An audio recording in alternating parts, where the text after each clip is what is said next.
You know the rules, you know the game. My video is titled exactly like it should be titled, directly like it should be.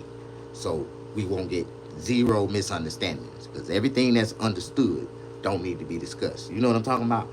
How to cut black people's hair. Like, a lot of people don't know how to cut black people's hair, but they keep trying. So I'm gonna show y'all how to cut black people's hair. And you can also learn how to make some money. And if you're smart, you'll go to barber college, get you a license, and come on over here and start working for me.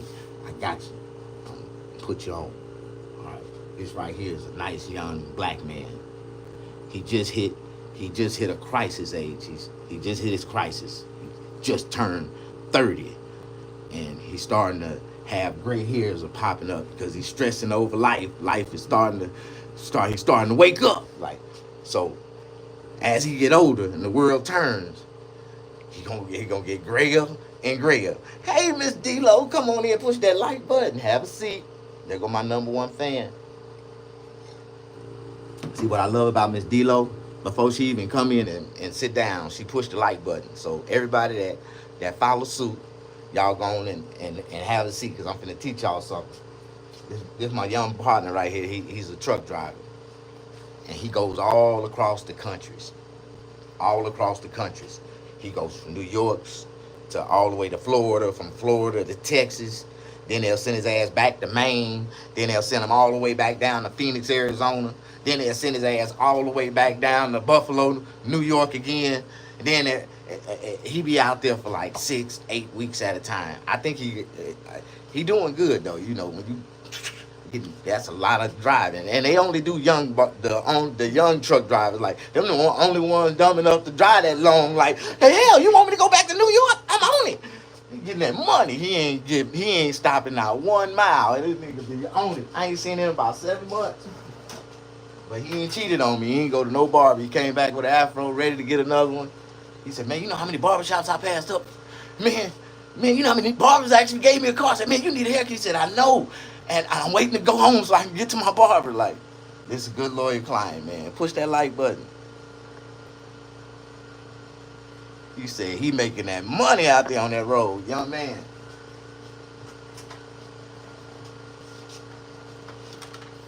All right, man, we're going to start this process. I got to bring this brother back to life. He's really out of, they say this is what you call out of touch with reality. When you grow an afro and you gotta come back and get a full makeover, be like, man, make me right. And then the crazy shit was, he was like, man, they just called me. I gotta go back. I gotta go. He gotta go to Phoenix, Arizona as soon as he get through. I'm like, damn, that's fucked up.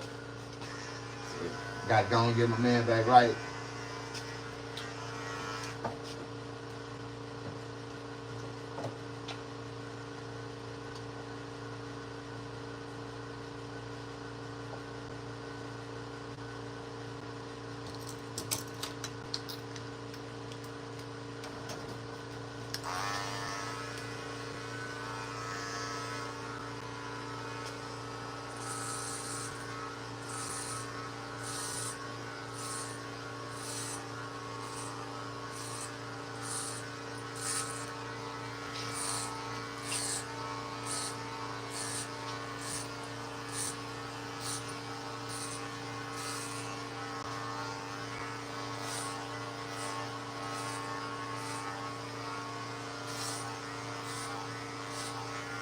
My brother finna start blogging on YouTube. He finna start blogging, to inspire younger brothers how to become a truck driver. He been driving trucks since he was 18. He said this is how he left his mama house. He said, I went to truck driving school, got my license, and I ain't been home since. I'm like, now that's a man right there. That's what all parents want from their children. To get out, get a career, leave the house, and never come back.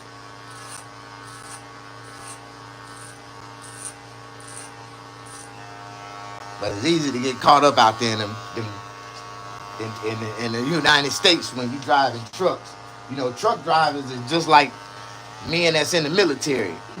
Women look at them men with benefits like, oh, that nigga drive trucks. They be on them. As soon as they get out the truck, hey! That's when they go to the little country cities and towns and shit.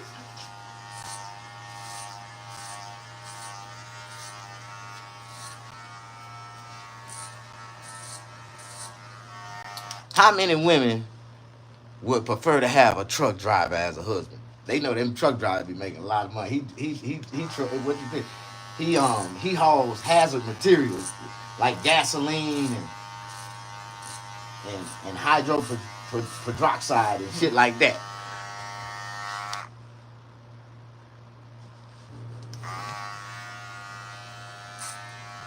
I haven't ate nothing today. I'm hungrier than a fat little boy riding up a hill trying to get to McDonald's. Like I need to go get me something to eat. I ain't ate nothing since yesterday.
You know they said today on the news that when women get married at an early age, by the time they hit menopause, they marriage end. Menopause end marriages. Is that right? Is that correct? Y'all believe that? Like y'all heard that on the news this morning? How menopause end marriages? I believe that that's true because you know what menopause mean. That mean they thing done dried out. The water, the well is dry. Ain't no more water, juices flowing no more. Now they starting to have hot, cold flashbacks and the wind is blowing on them. And you know that's but you know women that after menopause they can't have sex no more. Like they would never experience menopause if they was really sexually active throughout their life. Like I know women at 70 years old still sexually active and they still got a period going on. Like I'm just speaking the truth. As long as you stay sexually active, you won't menopause. Your pussy won't dry out. Like that's what happened. Y'all start holding back. Like I'm gonna wait on that right one and don't know that's the worst mistake that you can do. You better keep giving it, keep them juices flowing so you can find that right one. But y'all don't want to listen to Snag. Y'all think I be just making up shit. Y'all know what Donald Trump just did, right? Don't be laughing at me. I ain't mean no harm. Some people be getting offended by this shit that I be talking about. No, damn well I'm telling the truth. You know, when menopause strike, your coochie done dried out. You down there blowing the fan down there like, ooh, ooh. And then you half of y'all buying Monistat 7 trying to keep it juicy. And y'all down there, you need to get some Dush. Trying to Dush it and the Dush is just absorbing up all the vinegar and you stick your finger down there, your finger gets stuck in it. Like, it's dry. Ain't no more juices flowing. You know what's going on. You menopause. Men go through the same thing. It's called menopause. Yeah, when men go, when they hit their late 30s and early 40s and they go long periods without getting coochie, that's why they be having erectional function like this they should be, man. Like if you don't use it, you lose it. Your dick just stop working. Like for real. I tell these young girls all the time, see, my dick ain't no good, but I can eat you all night long. Like don't worry about it. I know my dick don't work like that. It might be good for about 40 seconds. After that motherfucker gonna go, and it's over with. You gotta be mighty good to get that motherfucker back up.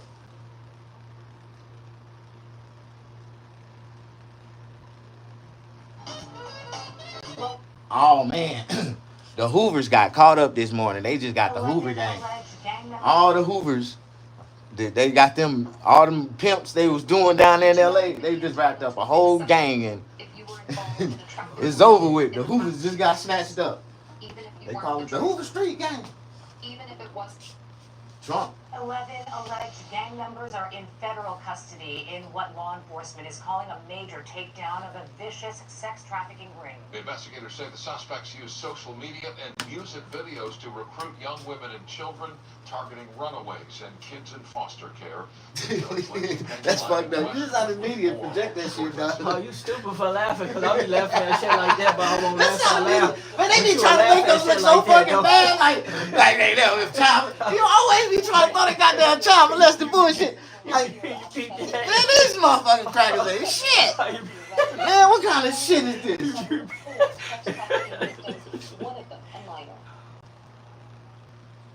These are photos of some of the 11 alleged... Man, I mean, niggas getting money. The nigga was getting money. Then they post pictures like Yeah, that. Out of all the pictures they done They sent use on the worst Instagram. ones. Yeah, all, they got pictures on there with grandma. I know this nigga. Oh yeah, P4. Yeah, he like a rapper. They can't even snatch this thing up. Overhead as arrests were being made at a motel early Wednesday morning. And they were branding these young women. They were raping them. They were abusing them. They were drugging them. Just horrific acts. No, they wasn't. Them hoes doing all that shit on their Yeah, own. they wanted where it was put it at. down. Where the Perkins at? Where's the Perkins? Them hoes are doing that shit on their Calling own. them lame because they ain't got no damn You see how drugs. black people look at this bullshit? They snatched the Baldwin brothers, man. Them, Case against the defendants. but them niggas had it going on. Look at them niggas had that bread. Get that money. They flashing. That's what social media get. Lock the fuck up. Now you like, what I do, nigga? You put all this shit showing the world, nigga. Dumbass. Lock the fuck up. Lock the fuck According up. to the indictment, at one point, a 14-year-old girl was trafficked for at least 3 days in a row in a South LA motel. The U.S. attorney... So they take the youngest one and make the and, Yeah, and make make the them- victim make- out of make- it was make everybody it was the a victim. 14-year-old girl. on various She done ran away from 5 group homes, 5 foster. These are... My mama was a hoe. It's my destiny. I want to be a hoe. So we try to get them services and try to help them. Man, I used to roll down Western Man to the new Post Road, and I used to just pull up on them. I'm like, girl, what you doing out here? Ain't no way. Girl, ain't no way. Instagram models out there. Man, ain't no. What the hell? They got Instagram Girl, get in the models car. out I'll take you home right now. Give you a whole new life. I help you, girl. Come on. Whole bingo. I'm like, man, them girls out there so bad. I'm like, damn, girl, what you doing out here? Girl, if I was a little bit younger, I'd marry you. You want something? You want a better life? I can give you a job. You ain't gotta be out here on the house road. It's for $60,000 and I'm about to go cash it in. For those of you who don't know what Case Connect is one of the largest settlement payment companies in the world. They developed this app and they have over 140,000 people get paid huge checks after their car accident. The app asks you forceful questions, then compares your car accident to millions of other accidents. Then it can tell you instantly if you qualify for a huge check. Like the one I got here. The first time I learned about this was 3 years ago from Angela.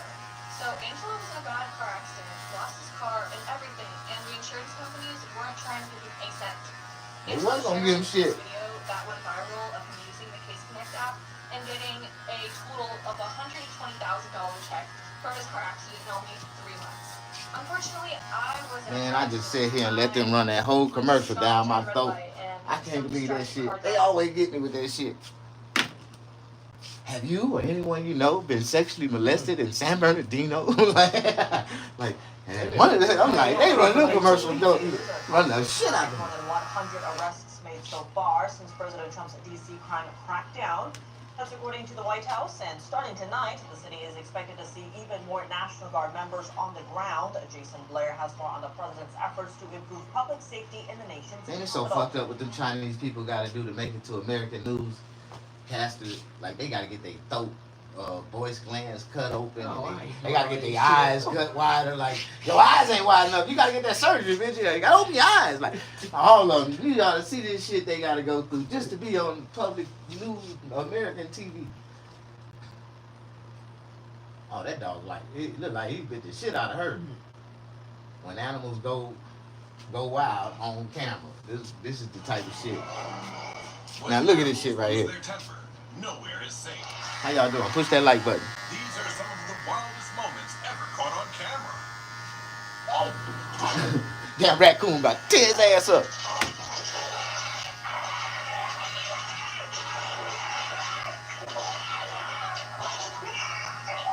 Was that a bear? He done locked his wife on the other side. There's a bear on the. Goddamn bull trying to get his ass. Good luck explaining this to your insurance.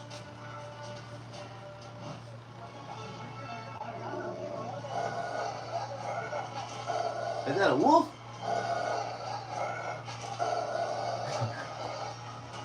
He never should have touched the wolf's den in the first place. That's sacred ground to them.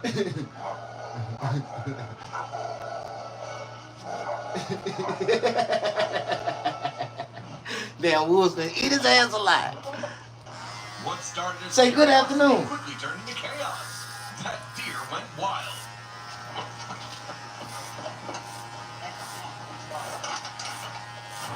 Better run for it.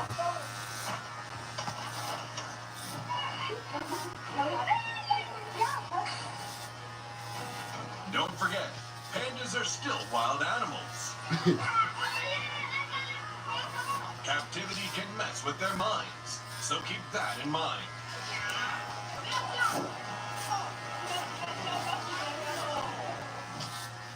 You've got 3 seconds to figure out what triggered the fight.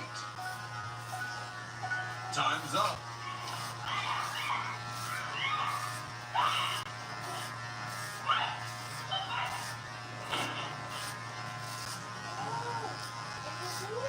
We all know you're not supposed to feed the bears.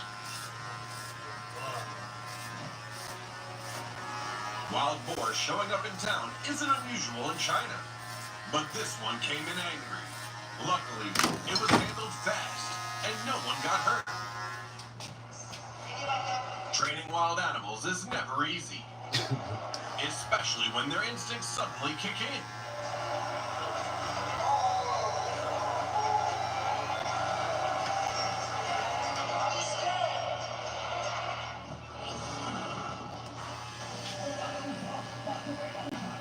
A proud horse doesn't bow down that easy, buddy.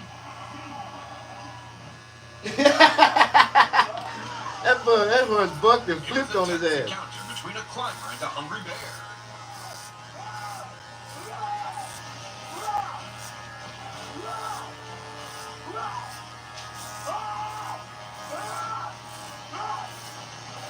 But thankfully, it all ended peacefully. And they think screaming at them bears gonna make them run away. They make his ass say, "Oh, then now you look like you taste like you gonna be tasting good." 10,000 pounds, like he Then give eat a fuck your about ass. somebody care about somebody screaming at the street. Most of them be looking like, "What's wrong with this motherfucker? This nigga I'm still gonna eat your ass." Hey, man, hey, me go. Get me up out of here. The seal wasted no time showing you what happens when you cross its line.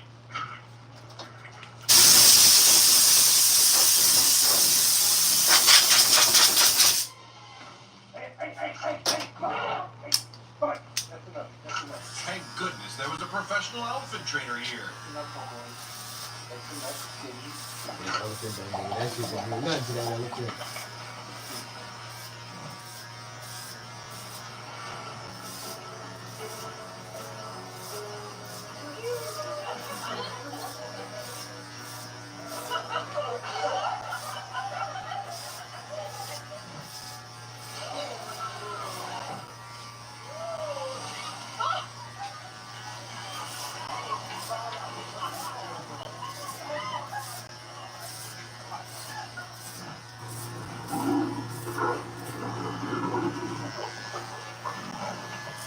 Bet you didn't even see when the third one showed up.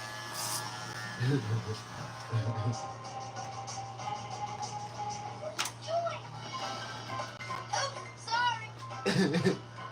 Now I see, like, what are you doing? I'm out of here. Like, you don't see that shit?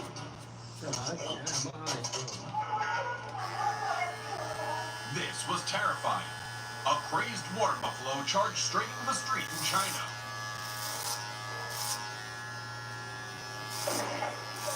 Fortunately, no injuries were reported.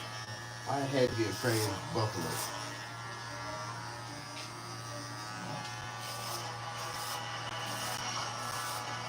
Oh my god. Now I know what it feels like to be targeted by an ocean assassin.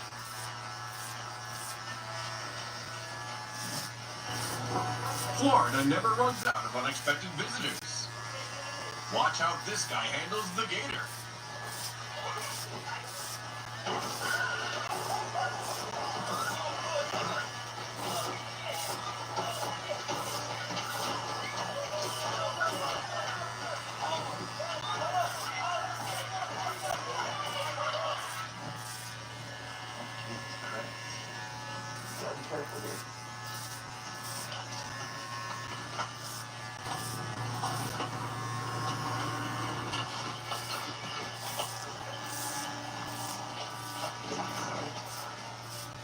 Well, that puts an end to my tarpon fishing.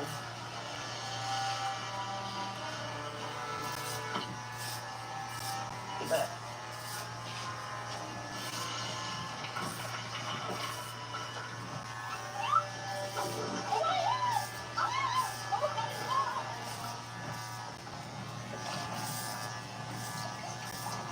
And the big catch of the day is...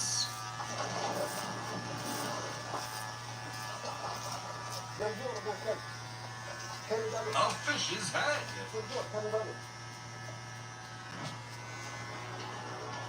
Hunger woke the beast inside of this giant. You better back off before it notices you.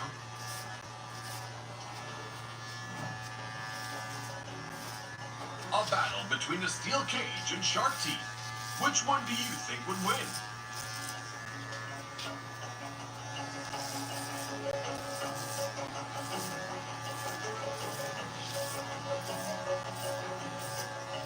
The answer is clear. Fortunately, the shark left before the cage gave out. How rude! These sea lions aren't letting anyone near their colony.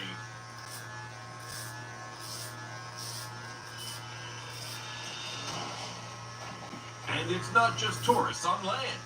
Even divers get chased off.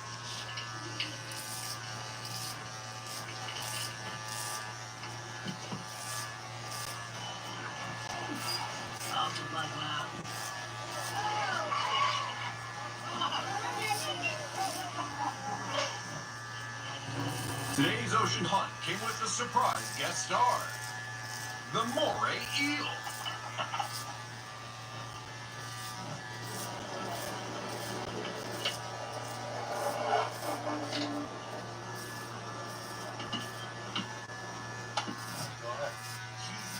That guy's back up. Oh, don't. Oh, look at the big one in front of us.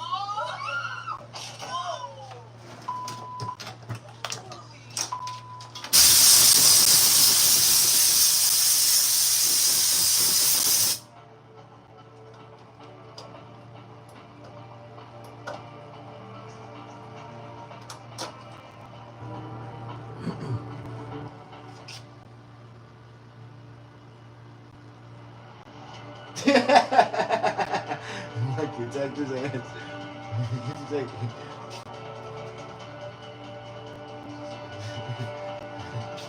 Fuck me. Fuck me, motherfucker.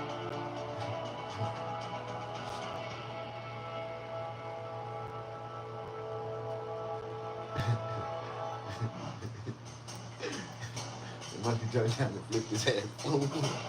That's just funny.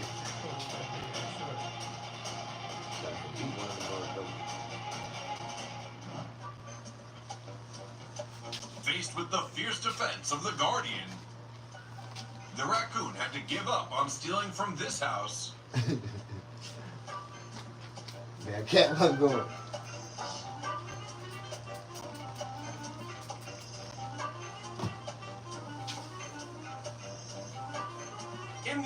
world. Some thieves move faster than a motorbike.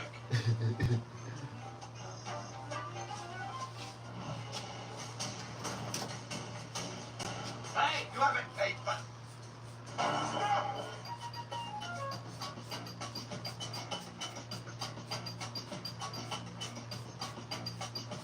Next time, pack some meat if you want to get through. Alright, guys, you all want to be sick of this?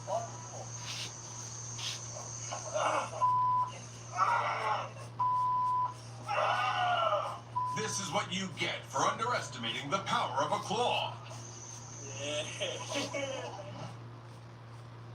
Here come some clips of pirates who don't need a ship.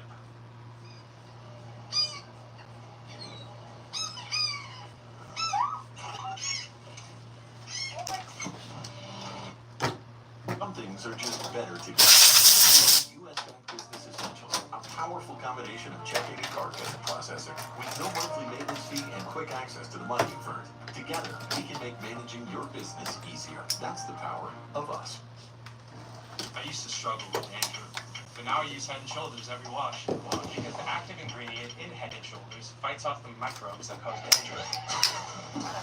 Where do you think you're going? See? No flakes down here.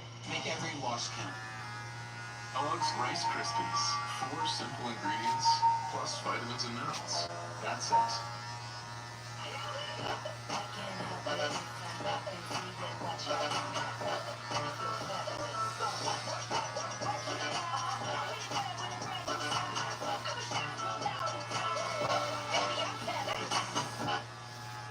For unbeatable value and portable power, choose Predator generators.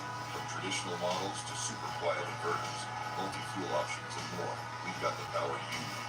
Power through anything with Predator. Available now, only at Harbor Freight.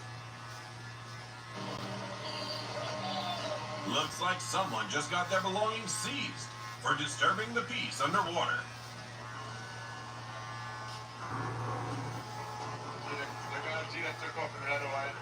The zebras do not welcome cheetahs hanging around.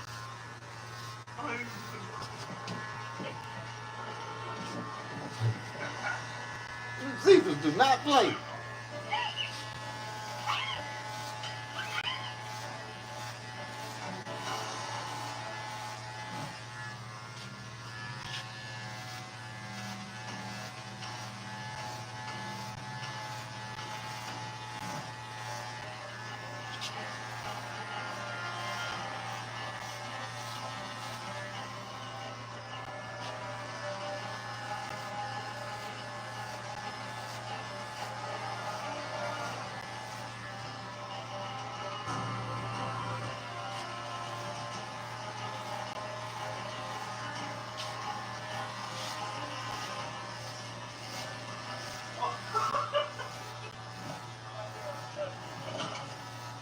Gators breaking into homes has become part of life in Florida.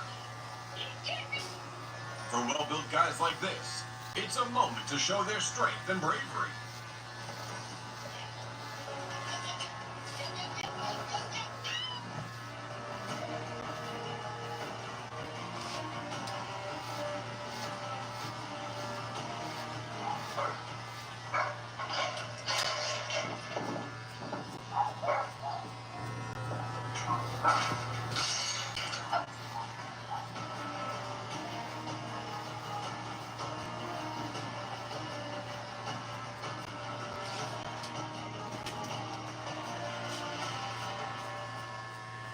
Sometimes, when animals get fired up, it turns into something surprisingly funny.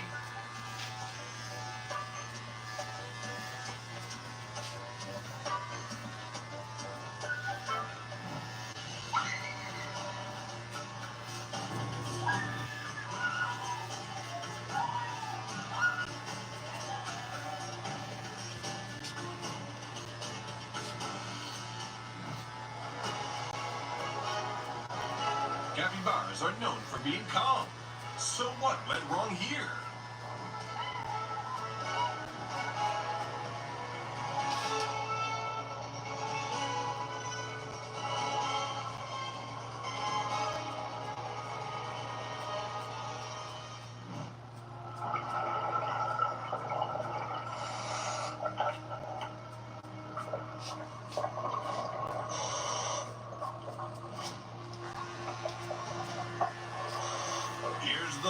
of the story. Predators aren't friendly. In Colorado, traffic jams caused by elk are pretty common, especially in the fall. It's also one of the rare chances to see them up close.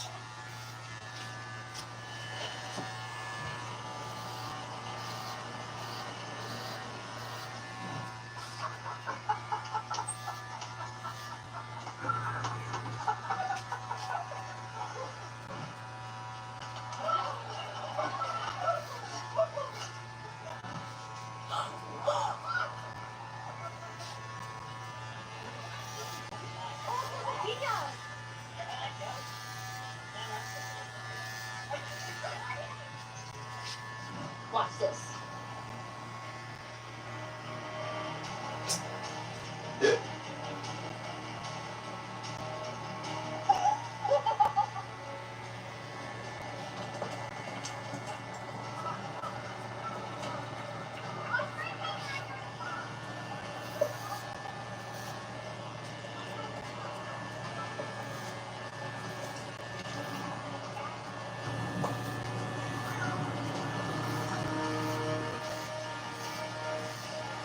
I wonder what drove this cow to charge, even while stuck. There's babies in there?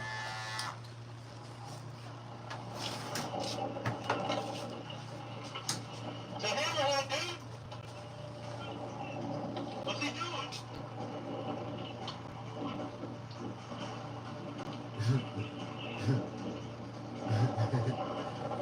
Yeah, then a little bit of kayak, the shark, that start. What you gonna do? Oh shit. Right here? You ain't got no gun. The hell is that? Because of their sensitive nature, manatees will slip away the moment they sense a human nearby.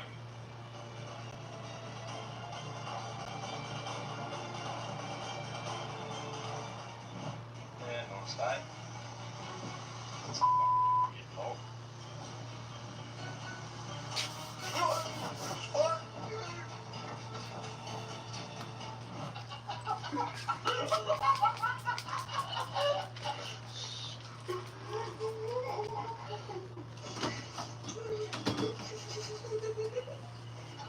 Booster, tear his ass up.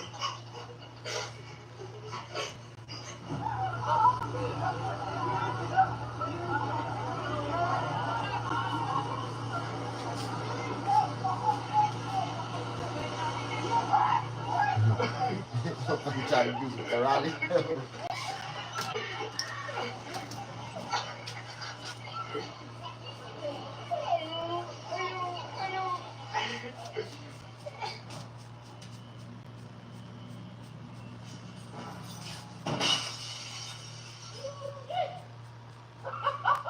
I bet he's smiling because that unexpected mishap just scored him an unplanned day off. Oh! There is a deer in the dining room. Hi, little fella. Hi. Oh my God! Stop, stop, stop.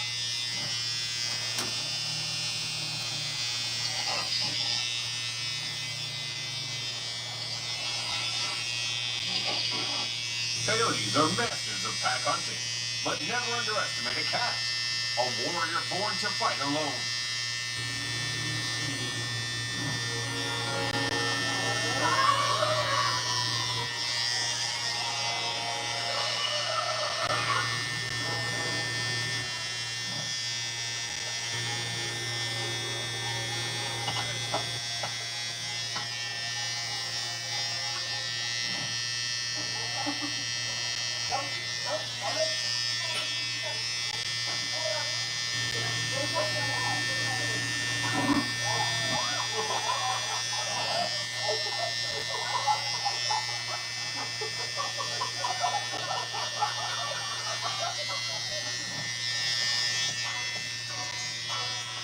In a split second, he became the target of the horse's sudden payback.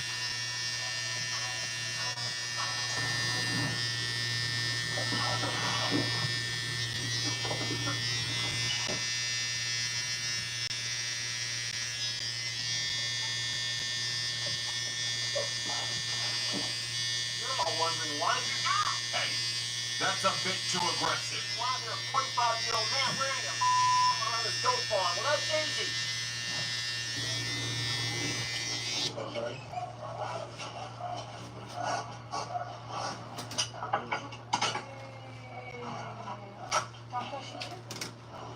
Very appreciate it.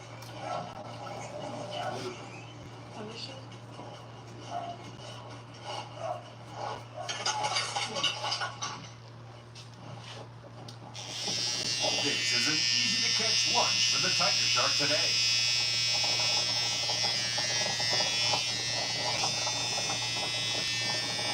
Well, maybe not that easy.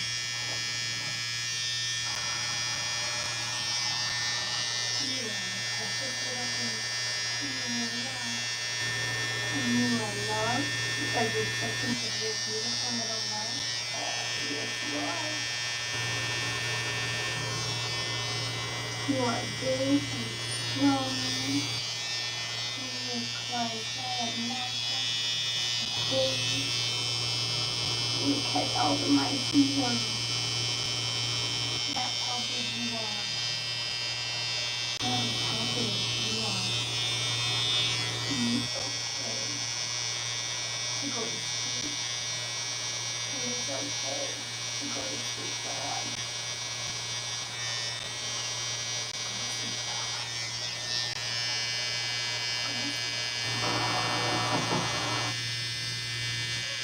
Booking.com has all kinds of stays.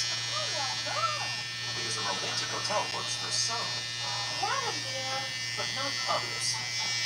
Find exactly what you're booking for. Booking.com, booking.yeah.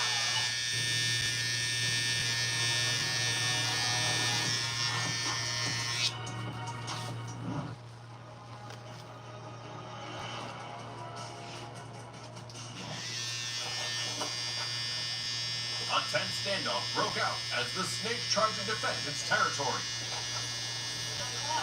Better keep your distance, unless you're a pro.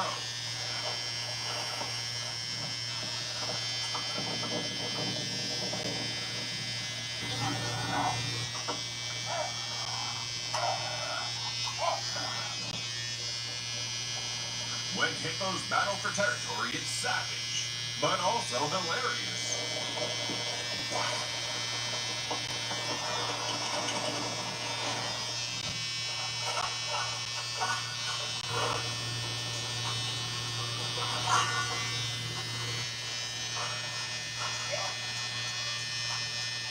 Looks like this is just another Tuesday for him.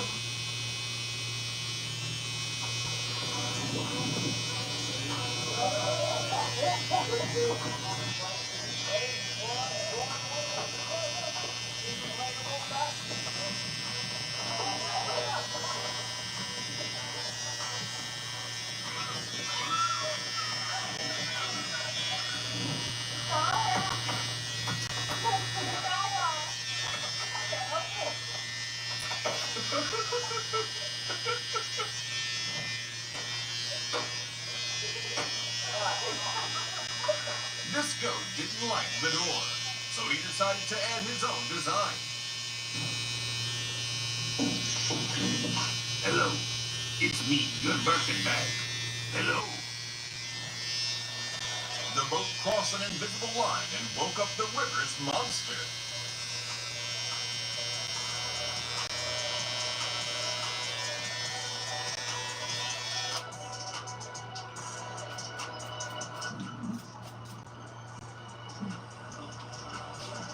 A surprise sneak up by the Stingray, only to find out that the diver didn't bring lunch.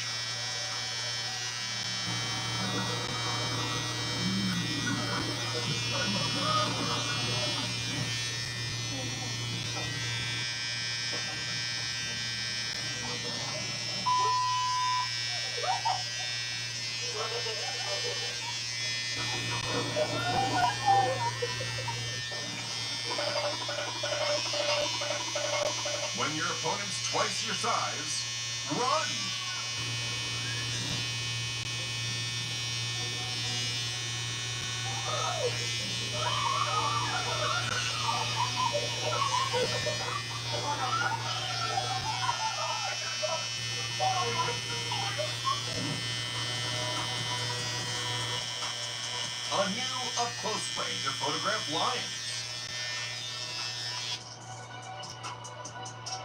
It's a daring move, only for those who come fully prepared.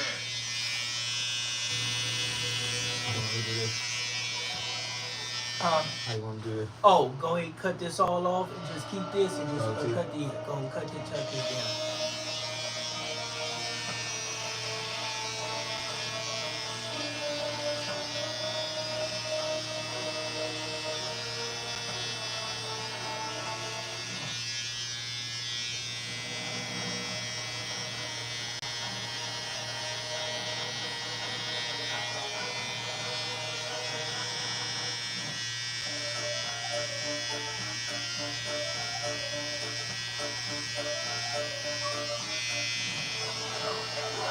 Do you remember this scene from The Rise of the Planet of the Apes?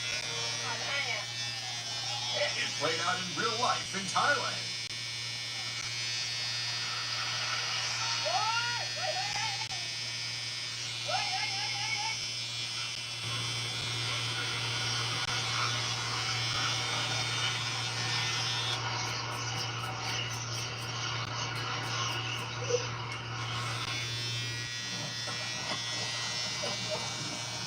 Their weird behavior made me think they were playing games.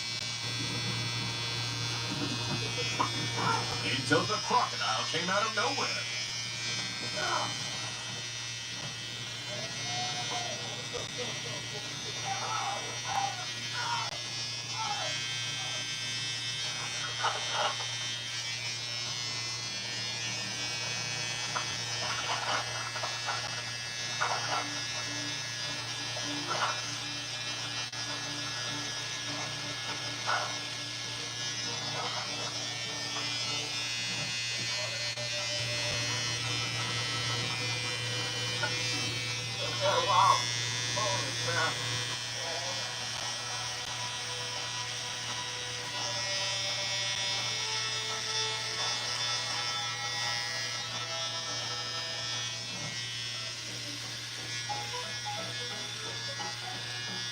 One shot is fine.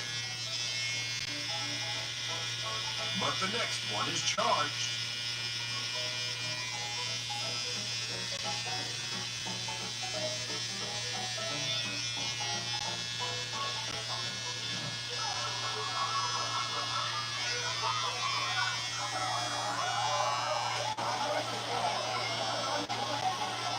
Well, this gorilla tore across a smartphone.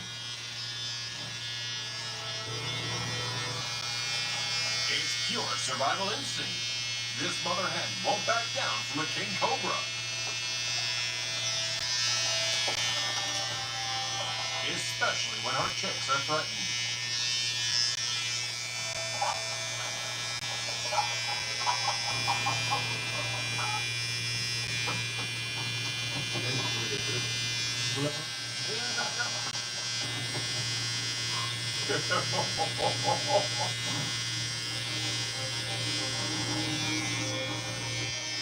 A gang of sheep and goats just rolled through the city like they owned this place.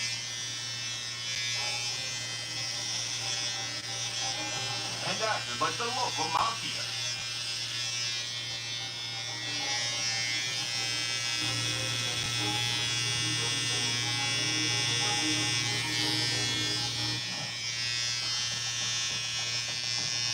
A heart-pounding chase between a furious elephant and two tiny humans. In moments like this, speed is survival.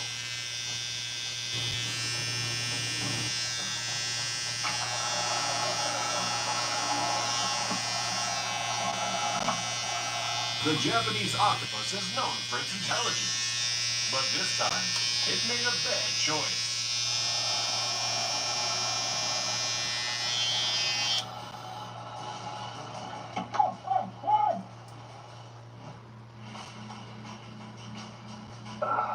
Looks like this line got very curious about human stuff. Come on, you don't even know how to use that.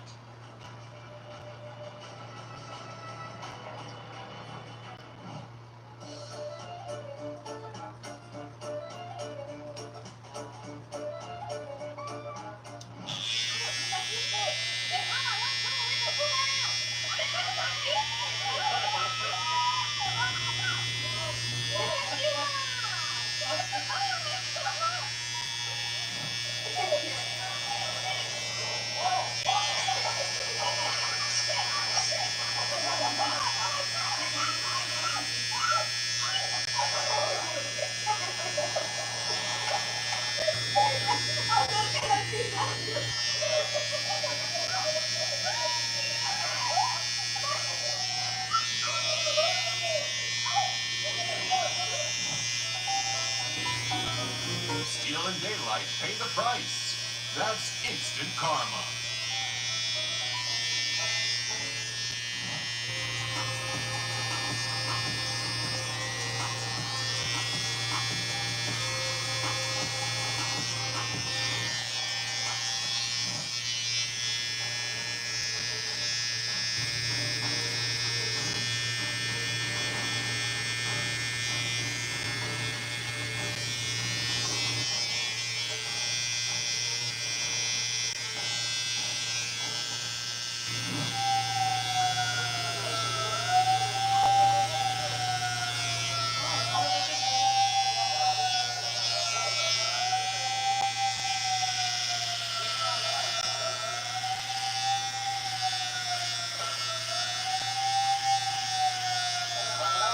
That was rude.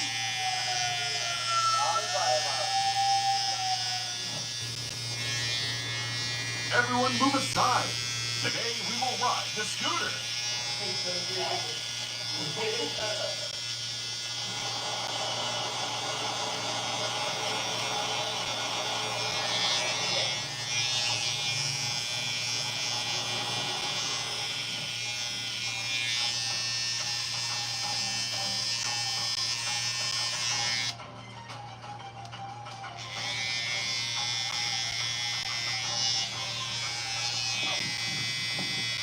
What did this guy do to end up on the Bears hit list?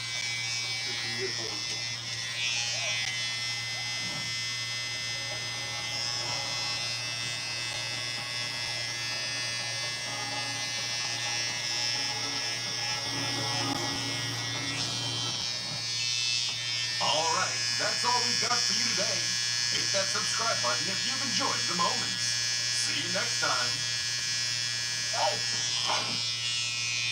Victorville Chevrolet is your Chevrolet dealer of the year. With over 200 Silverado trucks in stock, Victorville Chevrolet has your truck. Right now, save up to $10,000 on a new Silverado truck. Or lease for just $299 per month. Purchase a new Chevy Trax for only $19,997. Or lease a new Chevy Equinox EV for just $99 per month. Victorville Chevrolet, your Silverado superstore. Just off I-15 in Victorville or online at bcchevy.com.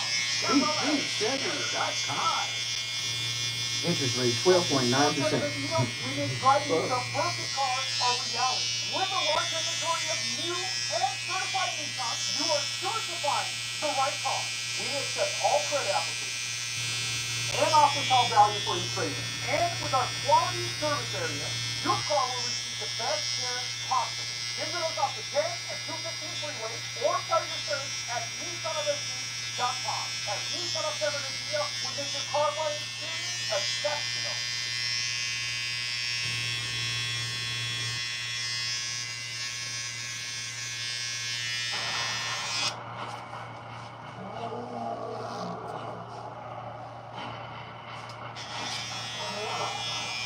The calls come at dawn. They carry for miles across the greater Ruaha River Valley.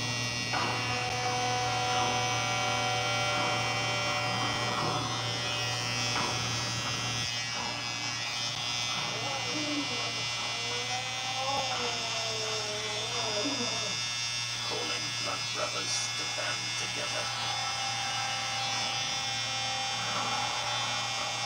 To follow the buffalo on a mortal journey to the last waters of the glade.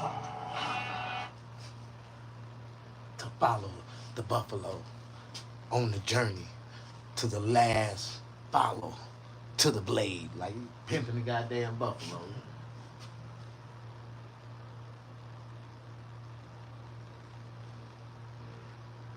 All right, you guys.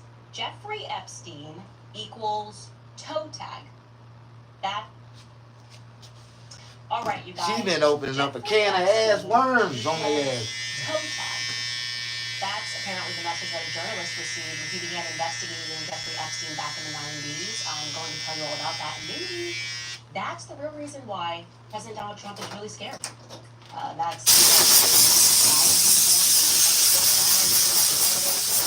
Something is not adding up. What we have to do is we have to go backward, okay? We absolutely have to jump back into the 90s to really understand the full Epstein story. So let's do that. Welcome back to the Epstein Files.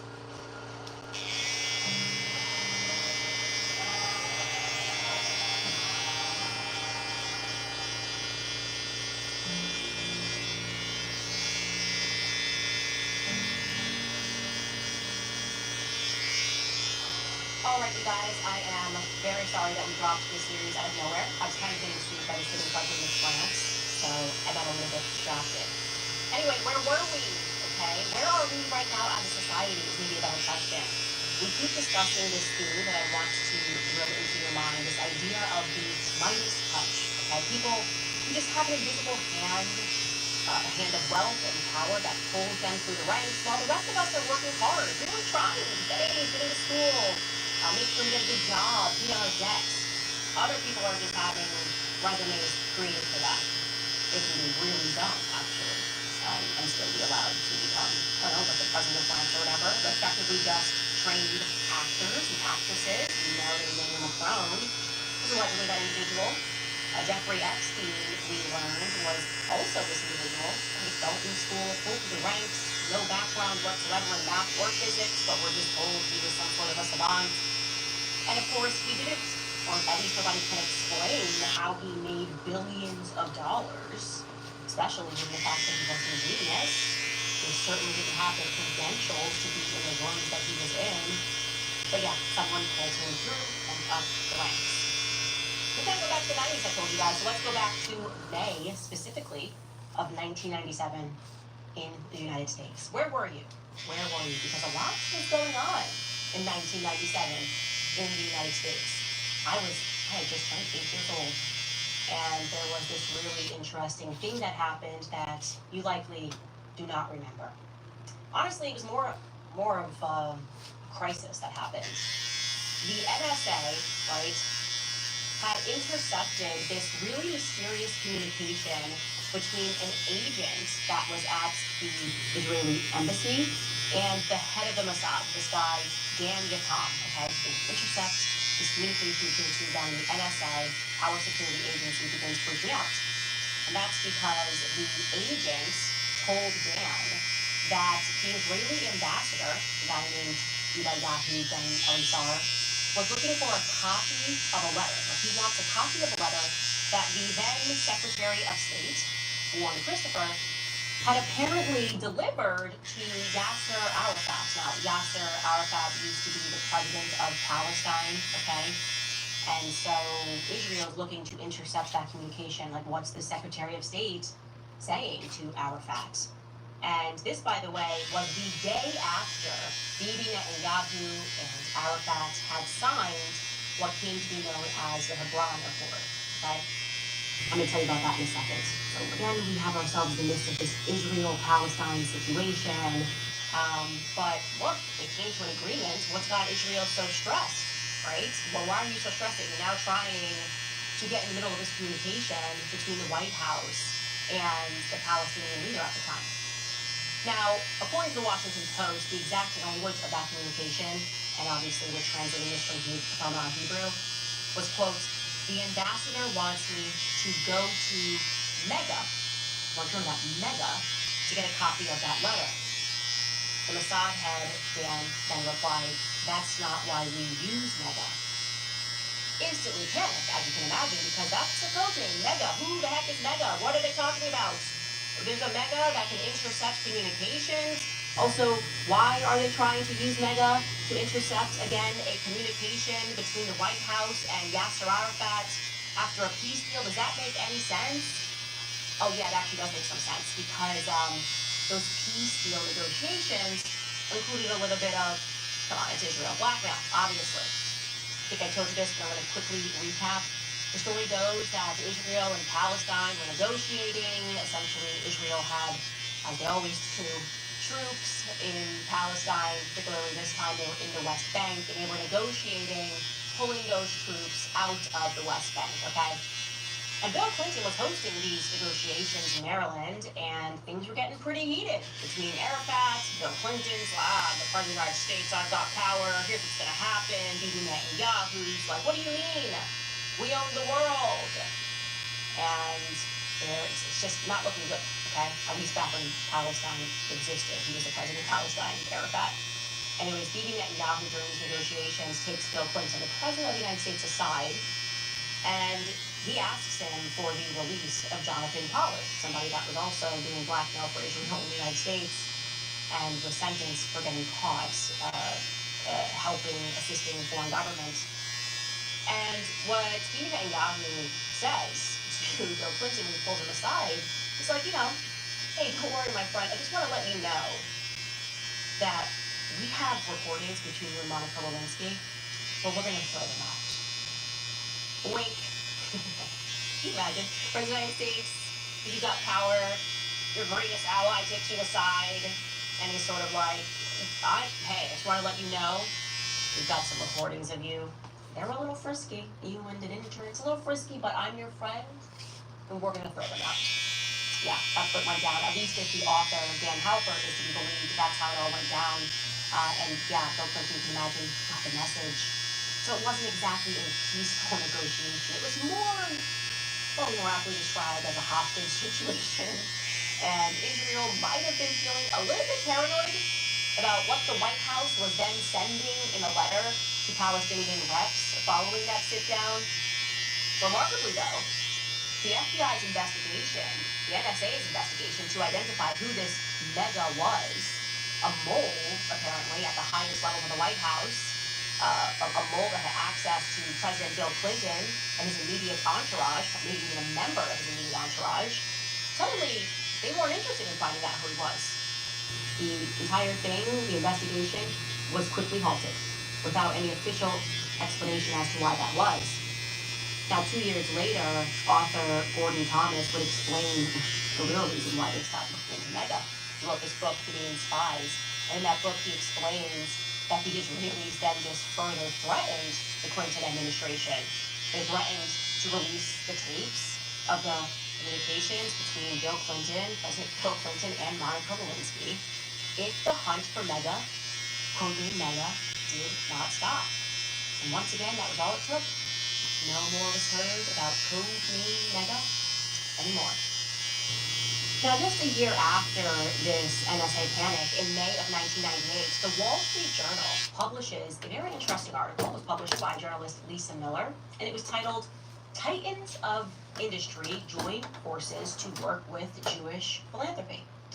And it revealed in that article that there was a group coming together that was called the Mega Group, which was a private club of Jewish billionaires that were paying $30,000 annually towards this exclusive.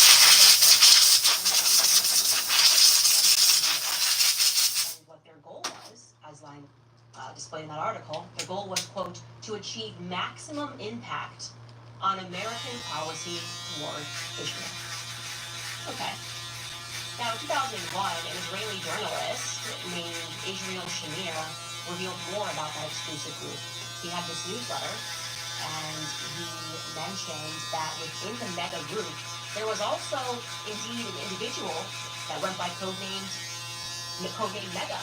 And this is what he wrote. He wrote, quote, the president of the World Jewish Congress invited the 50 richest and most influential American Jews to a meeting in Manhattan. There was no press coverage, no neon lights, just a few lines in the newspapers. They agreed to launch a public relations program under the Orwellian code name of MESS, which is true.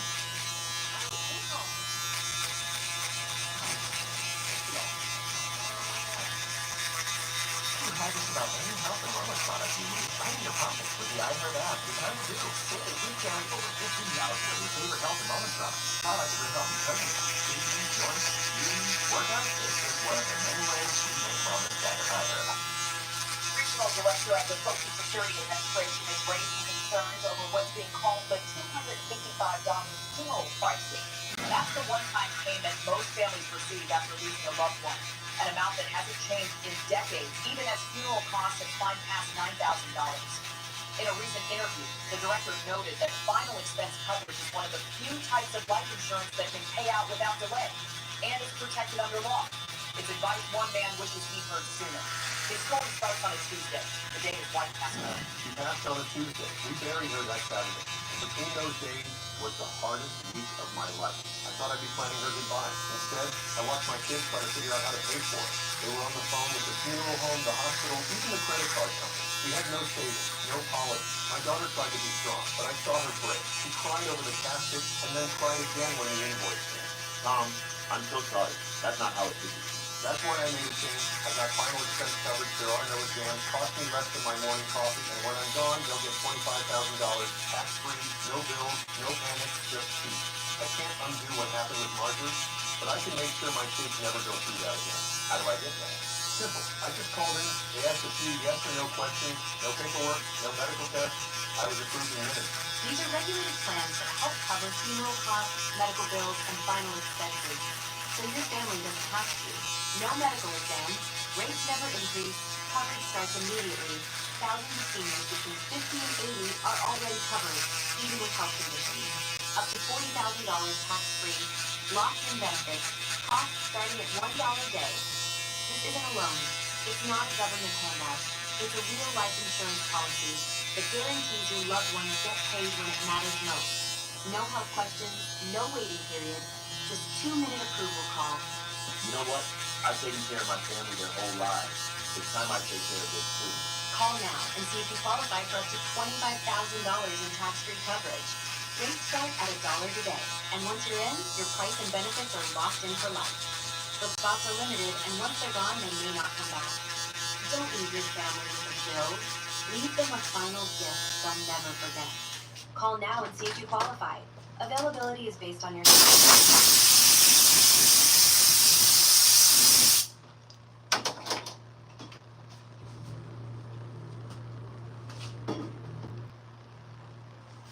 Truth in Hebrew, with the aim of influencing American public opinion regarding Israeli policy. These super rich call themselves the Mega Group. This name emerged 2 years ago as that of an Israeli mole at the highest levels of the American establishment. The espionage specialists were wrong. He was the boss. Much more than the cabal of forces, Mega is moving the needle in the Middle East. And it's not magic, it's money, lots of money. They don't run the United States or Israel, but they wield powerful influence. About that 50 multi-billionaires united in a single network represent a real force in the world. Now, it becomes even more interesting when you learn that the Mega Group was founded by two men. One of those men was Edgar Bronson. So if you have not watched the beginning of the Jeffrey Epstein series, please go back, watch episode 1. Briefly recap Edgar Bronson. That name keeps coming up. He was the guy that Epstein worked with on a mysterious bank transaction that got flagged by the SEC. The banking company went under. Bronson was also the man that we learned was the president of the World Jewish Congress and was working with Robert Maxwell to negotiate refusal. Essentially, they were trying to get Russian Jews, trying to get the Russian government to allow Russian Jews to emigrate to Israel and live. So it was called the refusal crisis. Because at first, the Russian government was refusing to do it, and then someone said, okay, fine, you can go to Israel. Probably a little money. A lot of money that made that happen. Anyways, back to the Mega Group. The other co-founder of that group was Les Wexner. Yes, Les Wexner. Key to Epstein's fortune, about Les Wexner. But brings me back to Monica Lewinsky scandal. Some details that maybe fell through the cracks. Because what do you even remember about that scandal? Me personally, there are moments that are just kind of seared into your memory in the 90s or seared into your mind as your parents all huddled over a big screen TV. Definitively, the Monica Lewinsky scandal ranks pretty high. That, the O.J. Simpson trial, Monica Lewinsky scandal, like back-to-back movies had parents that were just staring. What is going to happen with Bill Clinton? What is happening here? There's a guard involved. This is crazy, right?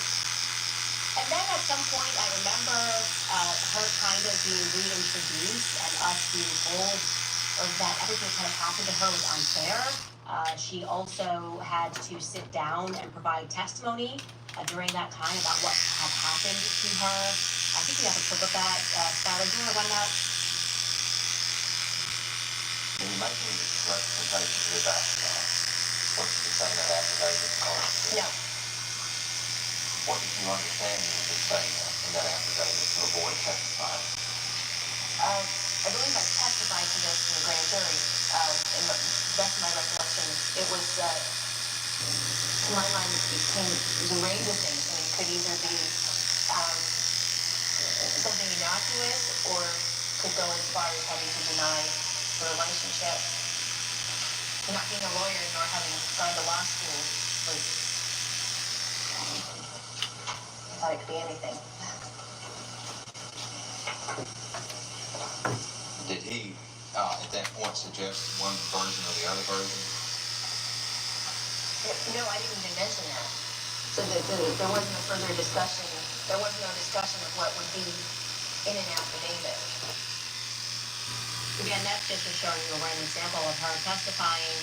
She had to testify during the impeachment hearings, obviously.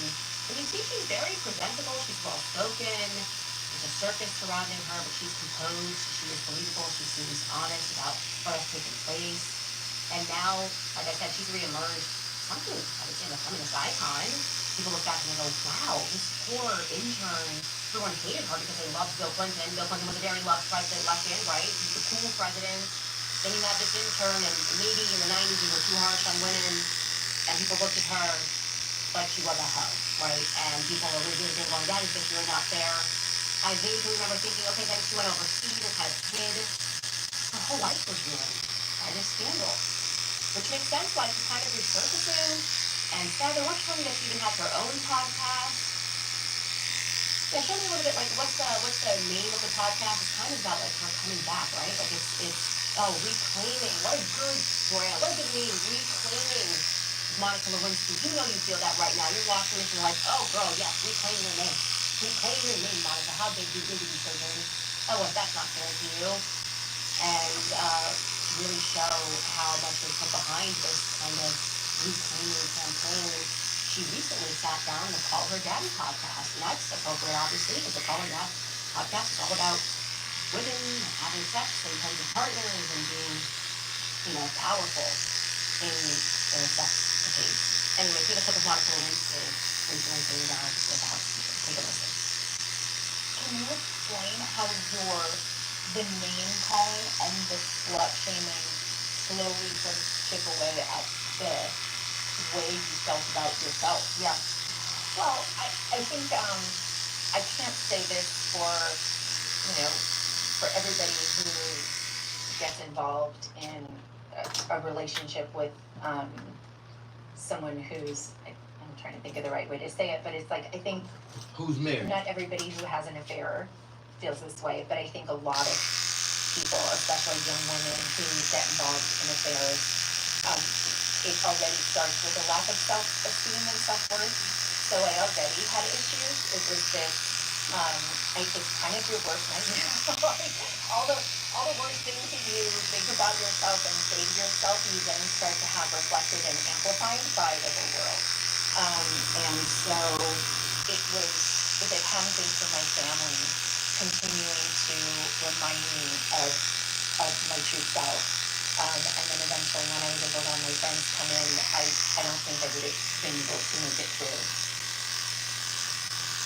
Stunning, brave, all the right words there. Slut shaming someone for being a slut, which we shouldn't do, I guess. We should support it. And Monica Lewinsky very much sounds like she's a victim in this story, and gratefully her family was there to get her through it. But like, who exactly is her family, and have we even thought about that? Is this a fair question to ask? I have questions. Monica Lewinsky, if you're watching this, I'd love to sit down with you. I have a lot of questions. A little bit about her. Monica Lewinsky was born to a Lithuanian and German family.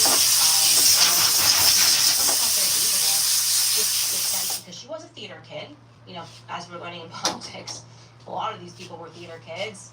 She loved theater, loved her high school experience being involved in drama so much that after her high high school graduation, she attended college, but then while she was in college, still opted to work in the drama department at Beverly Hills High School. And in 1992, she began an affair, not with President Clinton yet. She actually began her first affair with a married man. 1992, she decided to Candace done begin an bust affair out with a with can of her worms on former his high school on drama Manu teacher. Guru is. So I mean, she really wants to go on Saturday Night Live. She been And alive. this affair was not short-lived, by the way. It went on for 5 years. So I'm thinking of the timeline here. That definitely was going on at the same time as she was having an affair with Bill Clinton. She was also having an affair with this drama instructor. Now, interestingly enough, her mother was involved in a totally bonkers sexual scandal as well, pertaining to a random book. Mother uses a pen name. She wrote a book about the three tenors.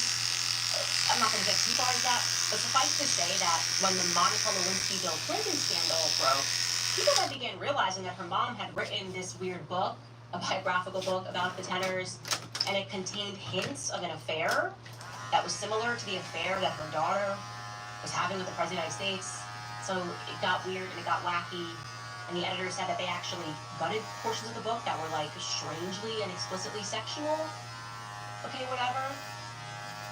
What's interesting is the fact that despite Monica having a degree in psychology, which she achieved, a bachelor's degree in psychology, and a background in theater, she kind of mysteriously gets this job interning, not just interning at the White House, but interning for the chief of staff for the President of the United States. Now I can tell you this.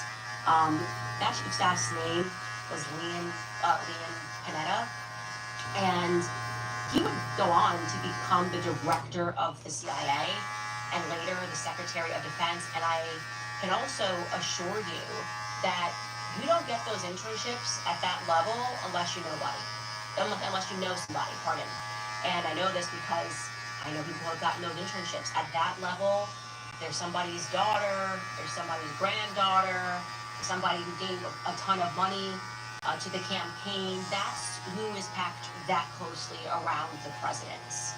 You don't just like write in, I applied to an internship at the White House and I randomly got it. And look, I'm working for like the number 3 most powerful person in the United States. It doesn't work like that. Okay? It's all politics and nepotism.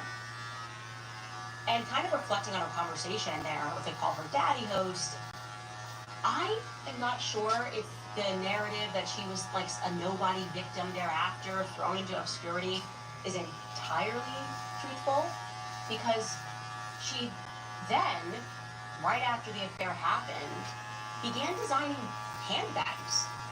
Again, despite no background in fashion, despite having a degree in psychology, she has a very President taste, and then she just starts just designing handbags. And I want to be clear, the bags are objectively not beautiful, and I can show you guys. I think it's not the most beautiful bag I've ever seen. I'll tell you why that's important. Take a listen to this YouTuber who's kind of going backwards and reviewing her line of verses.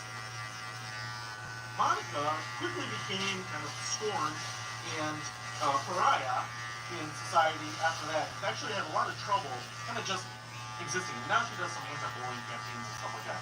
But she lived kind of in solitude for a while. And one of the things that she ended up doing when she was kind of outcast was starting to create her own line of handbags. Now, I always thought these were kind of funny at the time because they seemed just like a cash grab to me. It seemed like something that someone was doing at home and they were looking for a side hustle. And what do I have? What can I do? Oh, I can sew, I can buy fabric, and sell some stuff online. So she created a line of bags called The Real Monica. And right here on the back of this one, it says, made especially for you by Monica.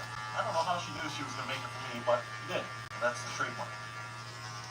Okay, so you see the bags, not the most beautiful bags I've ever seen, and it wasn't a hobby because despite those bags looking, pretty tacky, they got picked up by arguably the most luxurious, high-end retailer, Henry Bendel. Are you familiar with that name? I'm very familiar with it because I worked in fashion for a bit in New York, and I'm just going, literally, how? Like, that was a very, very high-end luxury department store. And they went to Monica and said, these bags, amazing. We'll sell them for you. And then she gets into Nordstrom. I mean, this is totally crazy. How is that possible that Henry Bendel picked up these bags? It's giving kind of Hand of Midas, if I'm being honest with you. And who was the Midas that picked up these bags? Oh, I know who it was. It was Les Wexner. Yeah, the guy who handed over his empire to Jeffrey Epstein, the Victoria's Secrets guy, who then owned L Brands, and under L Brands, under his stewardship, they owned Henry Bendel. So they were the ones that went to her and said, we are going to pick up this bag and, yeah, put it in high-end, luxurious retail stores. So to recap here, Benjamin Netanyahu somehow got a hold of a sexual recording, many sexual recordings between Monica Lewinsky and Bill Clinton. He then uses those recordings to blackmail the President of the United States while negotiating. And then it turns out the person who was featured, the woman who was featured on those tapes, gets a job of designing bags picked up by a luxurious store by a company that is being controlled really by Jeffrey Epstein, because it was being controlled by Jeffrey Epstein at that time. He handed over his huge Jeffrey Epstein, who happened to be in the business of blackmailing politicians. Yeah, who was Mega, who had proximity to Bill Clinton. Now, a little bit more regarding Les Wexner. Like Jeffrey Epstein, his rise also shrouded in mystery, financial mystery, a few untimely deaths. In fact, there was this journalist, Robert Petrakis, who was investigating Wexner, and he explained, quote, when I reported on his connection with Jeffrey Epstein in the late 1990s, I received a letter from a certain skyhawk who simply wrote, Jeffrey Epstein equals toe tag. Yeah, toe tag. Put it on your toe.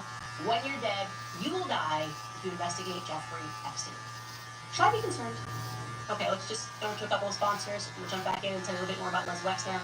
First, tell you guys about Preborn, because I've said it before and I'll say it again. I am pro-life. That means I stand with mothers before the baby is born and also long after the baby is born. That's exactly why I partner with Preborn, because it isn't out to judge women. They're making motherhood possible for them. They provide free ultrasounds. They share the gospel of Jesus Christ, and more importantly, they stay after the baby is born with real practical support by giving expecting mothers diapers, baby clothes, and even housing and financial help for up to 2 years after the baby is born, because that's what true Christ-centered compassion looks like. And here's how you can be a part of that. For just $28, you can give a mom a free ultrasound, one chance to see her baby, and when she does, she will become twice as likely to choose life. Preborn is on a mission to save 70,000 babies this year, so don't just say that you're pro-life, live it. Donate now by calling 855-601-2229. Or you can go to preborn.com/Candace. Again, that's preborn.com/Candace. Also, remind you guys about Masa chips. Did you guys know that Masa chips, did you guys know that all chips and fries used to be cooked in tallow up until the 1990s? When big corporations switched to cheap processed seed oils, those make up to 20% of the average to metabolic health issues and inflammation in the body. Masa decided to do something about that. They created a tasty and delicious tortilla chip with ingredients, organic corn, sea salt, and 100% grass-fed beef tallow. These chips don't only avoid all the bad stuff, they taste incredible too.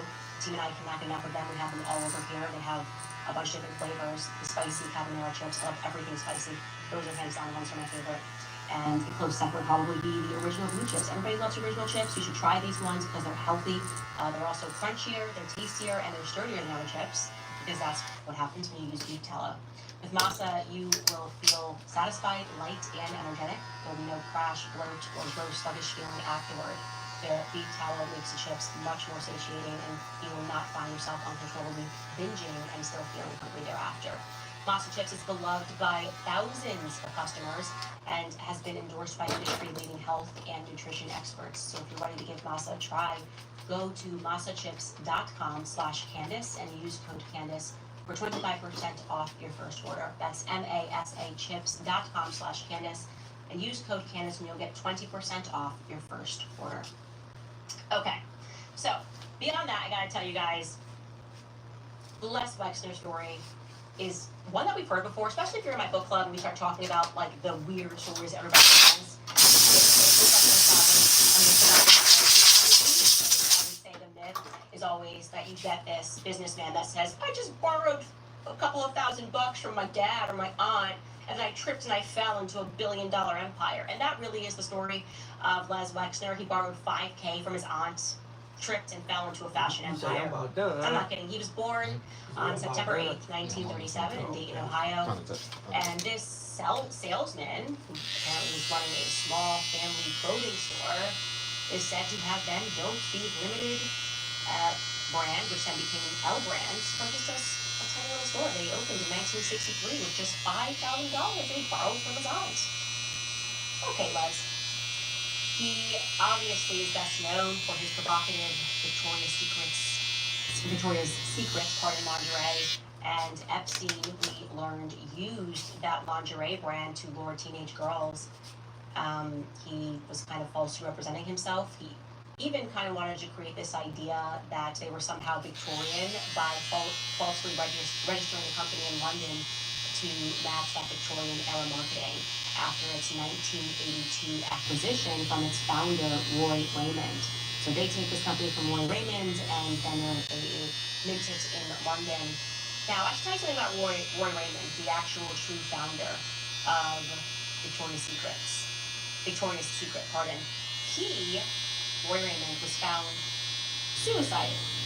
He was off of the Golden Gate Bridge, in 1993. And before he died, he said something interesting about Les Wexner. He said, quote, "When I met him, it was like I met the devil." Again, we will not be able to ask him why he felt that way because then he died off of the Golden Gate Bridge. And then Les Wexner, who he thought was the devil, took his company. Anyways, in 2008, another L Brands brand, which was known as La Senza, attracted a ton of attention because of its very odd advertising campaign, which featured the slogan, quote, "Why should only adults have all the fun?" Only adults? They shouldn't have all the fun. And what were they doing? They were promoting a line of lace thongs and bras for girls between the ages of 5 and 12. Another scandal that Leslie Wexner was involved in was when he was investigated by the U.S. Department of Homeland Security under human trafficking laws for its supplier of organic and fair trade cotton, which was coming from Burkina Faso. Now, to everyone's surprise, Les Wexner, who was known as a lifelong bachelor, suddenly decided to get married when he was 55 years old. Not your average story, obviously. People tend to get married before then, but it happens. You can find love late, okay? Not throwing any shade here. But he chose to marry, which people thought was curious, a 35-year-old woman who was named Abigail Koppel. Now, Abigail Koppel was the head of the North American office of the Israeli airline El Al, okay, which was involved in a ton of Mossad operations from its very inception in 1949. And a source that worked with Abigail Koppel at Davis, Polk & Wardwell said that they thought that Abigail Koppel was, quote, completely asexual. There was nothing feminine about her. So we assumed Wexner was gay and was getting married just to appease his mother, end quote. A second source would claim that Abigail was a lesbian and that the couple just had a business relationship. That was reported, by the way, by Kirby Summers in his book, Jeffrey Epstein, Predator Spy. According to the Wall Street Journal, it was Jeffrey Epstein who, in January of 1993, allegedly wrote the prenup agreement between the two, between Les Wexner and Abigail Koppel. So he was very, very involved with Les Wexner. How involved? Well, under oath, he was asked, rather mysteriously, Jeffrey Epstein was asked, whether or not he had a sexual relationship with Les Wexner, whether or not he was a bisexual. That's interesting. And the next part I'm going to read directly from Xavier Broussard's forthcoming book regarding the Epstein scandal. Xavier Broussard reports, quote, "Many in Manhattan and London speculated about a romantic affair between Jeffrey and Les when in July of 1991, Les Wexner signed a power of attorney giving Epstein the authority to hire people, write checks, buy and sell properties, and borrow money in his name. It's worth noting that Les Wexner's alleged homosexuality is essentially part of his defense today. He claims to have cut ties in 2007 and, in a half-hearted way, plays the part of being the abused lover of Jeffrey Epstein, who allegedly embezzled $46 million of his fortune over the years. That's at least according to a statement from the Wexner Foundation, which was published in the summer of 2019. In addition to the lawsuits he faces for child sexual abuse that occurred at the Manhattan Mansion under the premises liability, Wexner's name also resurfaced in a sexual abuse scandal at Ohio University, where Les Wexner was chairing the board of trustees as a major benefactor. A group of plaintiffs turned to federal agents to examine the nature of their relationship with Dr. Richard Strauss, a physician in the athletics department at the university who had abused at least 177 male student patients between 1978 and 1998. So yeah, it's interesting to consider Les Wexner as a piece of this equation. It's kind of the only non-excuse they give us for why Jeffrey Epstein really had any money, why he trusted Epstein so much that he handled his keys. Look, what we can say is there was a lot happening in 1997, 1998. You have the mega group being launched. You have Monaco Lewinsky scandal happening that had broken in 1998, by the way. You have Jeffrey Epstein being handed the keys to the Wexner empire. And of course, in addition, there always has to be an untimely death. And there was an untimely death. A journalist named Danny Cassawara, who happened to be investigating all of this. In fact, he said he was investigating, and I quote, an international cabal that involved a computer software, which was known as InSlaw, and the Iran-Contra affair. But before we could figure out what he was talking about, before he could hit publish on that investigation, Danny died of an accidental drowning. Again, timely, we're going to never know what he was speaking about, but there is probably a lot more I could tell you about that computer software program, and I will tell you about that. But it's a good place for us to stop today regarding Jeffrey Epstein, because it is just shocking. It makes you go, okay. Okay. Are we being a little too harsh on President Trump by demanding the Epstein files? For those of us who aren't even certain whether or not Epstein is dead, and the more you learn about the Epstein scandal and what we know about Bibi Netanyahu and what he's doing and feeling nothing to Palestinian children, like, is Trump just terrified for his life?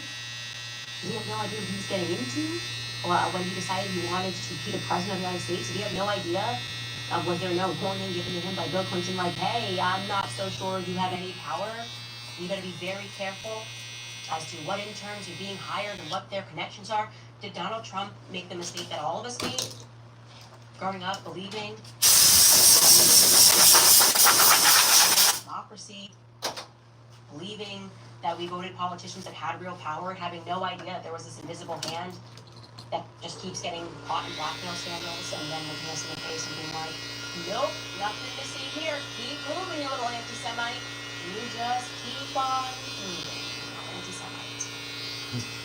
By the way, as we predicted, Trump kind of made some noise and said, oh, well, we're going to demand, we're going to demand that New York unseals the grand jury testimony. We told you that that was obviously a nothing burger. The grand jury testimony in Ghislaine Maxwell's case, the federal judge has come out and said the same thing. He said, nope, this motion is an absolute nonsense. This motion to unseal the grand jury testimony from the criminal case pertaining to Ghislaine Maxwell. I don't know why Trump asked for this. He wrote a 31-page opinion, the presiding judge in this matter, and he was pretty harsh about Trump. He basically said that even asking for this is completely ridiculous, that the reasoning for it is demonstrably like a nice young man. And that Back Trump in the game. knew this. He knew that the transcripts would not reveal any new information of any consequence about Epstein and Maxwell's crimes. And he suggested that the Trump administration only pushed to release those documents as a form of diversion. Like, oh, we're doing something, but we're not doing something, and that's what we said, right? We told you guys that's exactly what was happening, that this entire premise was just to hope that we moved on from it.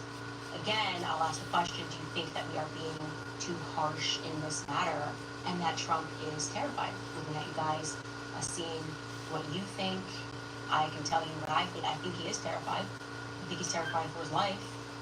I really do. I'm partially terrified for his life, and partially also, obviously his family is very involved. He's very involved with Netanyahu.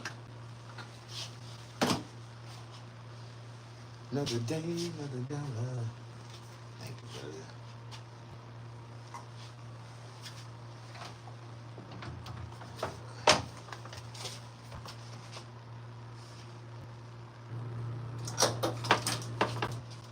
You alright? You woke up? Oh, you got Granny? I got her car. I gotta give her shit. Where you at, nigga, with my shit? I'll get you. God bless you. Be safe out here. You got your keys? Yeah, I got them.